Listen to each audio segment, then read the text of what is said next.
ಓಹ್, ಇಷ್ಟು ದೊಡ್ಡ ಕಾರು ಇರುತ್ತಾ? ಇಷ್ಟು ದೊಡ್ಡ ವಿಮಾನ ಇರುತ್ತಾ? ಪ್ರೈವೇಟ್ ಜೆಟ್ ಸಹ ಇರಬಹುದಾ? ಇದು ಎಂತಹ ರಸ್ತೆಗಳು!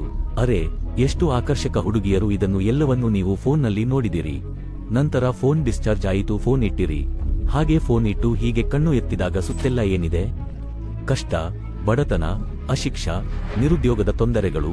ಒಡೆದ ರಸ್ತೆ ಯಾವುದನ್ನು ರಸ್ತೆ ಎಂದು ಕರೆಯಲಾಗದು. ಓಣಿಗಳು, ಎಲ್ಲಾ ಕಡೆ ಕೊಳಚೆ ನೀರು, ಎಲ್ಲಿ ಸೊಳ್ಳೆಗಳು ಬೆಳೆಯುತ್ತಿವೆ. ಜನರ ಕೊಳೆತ ನಂಬಿಕೆಗಳು. ನಿಮ್ಮ ಹಳ್ಳಿಯಲ್ಲಿ ಲೈಟ್ ಇಲ್ಲದಿರುವ ಕಾರಣ ಫೋನ್ ಚಾರ್ಜ್ ಮಾಡಿಕೊಳ್ಳಲು ಆಗುತ್ತಿಲ್ಲ. ತೋಗೋ ವಾಸ್ತವ ಹಿಂದಿನಿಂದ ನಿನ್ನನ್ನು ಹಿಡಿದುಕೊಂಡಿತು. ಒಂದು ಕಡೆ ಜೀವನದ ವಾಸ್ತವಾಂಶ ಇದೆ, ಇನ್ನೊಂದು ಕಡೆ ನಿನಗೆ ಸುಳ್ಳು ಕನಸುಗಳನ್ನು ತೋರಿಸಲಾಗಿದೆ. ಹಾಗಾಗಿ ಈ ಅಂತರವನ್ನು ತುಂಬಲು ನಶೆ ಬಳಸಲಾಗುತ್ತದೆ.